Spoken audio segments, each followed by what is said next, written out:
Madurai park నుంచి ఇక్కడ బాధితులు ఉన్నారని చెప్పేసి చెప్పుకోవచ్చు. సార్ ఇట్లా నోటీసులు ఇవ్వడాన్ని సడన్‌గా ఏ విధంగా చూస్తున్నారు మీరు?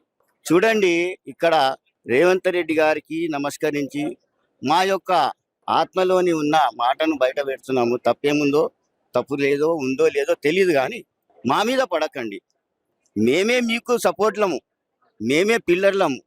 ఆ పిల్లర్లను తెంచకుండా ఈ మదుపాన్ని కాపాడాలని ఇక్కడ 15 ఏళ్ళు చూస్తున్నాం. అంటే దానికి డబ్బులు ఇస్తాం అది ఇది అది అది చూడండి, మేము ఒక గూడు కట్టుకున్నాం. ఒకసారి తుఫాన్ వస్తే పోతుంది, మళ్ళీ గూడు కట్టుకునేటట్టు ఉండదు. మళ్ళీ పుల్లలు తెచ్చుకోవాలంటే కష్టం.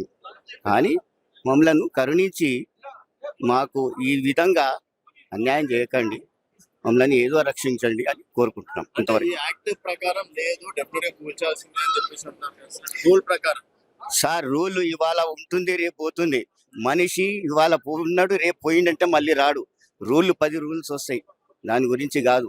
ఏ రూల్ ఉన్నగా మానవుడే ఒక రూలు, మనిషి ఉన్నదే ఒక రూలు. దాన్ని కాపాడుకుంటేనే పెద్ద రూల్ అది. ఏది ఉన్నా కూడా సార్, ట్రాఫిక్ జామ్ అయితే రోడ్డు పెంచుతాం, ఒక చెయ్యి పోతుంది. ట్రాఫిక్ ఇంకా పెరిగిందంటే ఫ్లైఓవర్ వేస్తాం, ఇంకో చెయ్యి పోతుంది. కానీ ఇప్పుడు బఫర్ జోన్ అది మనకు అవసరం లేదండి. డెప్త్ పోండి, లోపలి కిందికి పోండి, నీళ్ళని కిందికి వెళ్ళి చంపేయండి, నో ప్రాబ్లం. జీవుడు ఉంటేనే సముద్రం ఉంటుంది, జీవి ఉంటే సముద్రం ఉంటుంది. నదిలో కూడా చేపలు ఉంటేనే నది ఉంటుంది.